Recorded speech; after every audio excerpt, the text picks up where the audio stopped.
Surah 1 verse 4.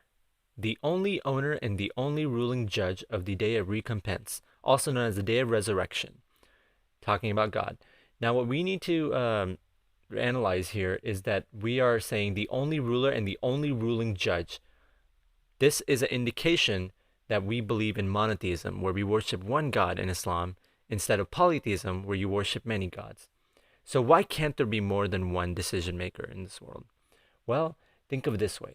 If you put the decisions in the hands of a group of people, there's always one person that influences the others.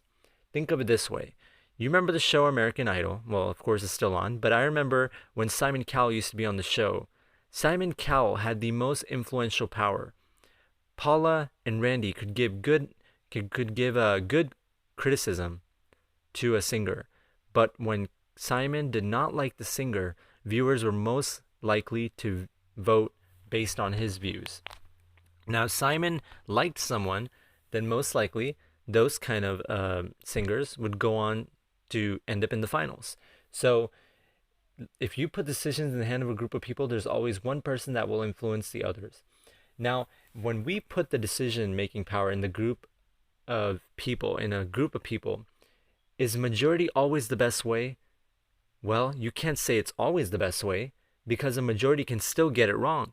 Think of all the decisions the government has made using Congress and the Senate, Congress in general, and you will notice that then you're saying the government has never made wrong decisions. Of course, a majority can always get things wrong. That's why we need a definite answer, and having an all-knowing being that has a definite answer is the answer. Now, analyzing the second part here, the day of recompense.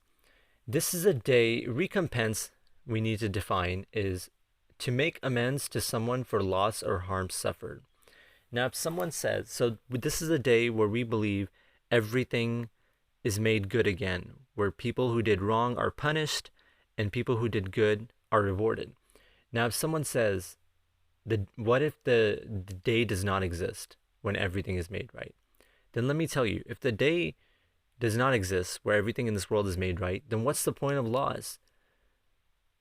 We use laws to maintain order, right? Because at the end of the day, what is the point of the human being?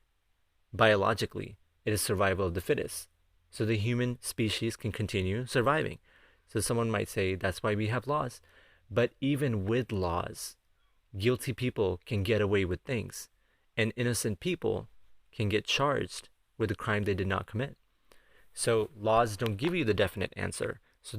So when you believe, there has to be a day when people who hurt other people are reevaluated, and people who did good are rewarded, and people who did bad are punished. Now, someone might say, in an argument to this, well, good only exists because of evil. They need each other. That's why we need evil in this world. Well, think of it this way. Why can't we have all good in this world?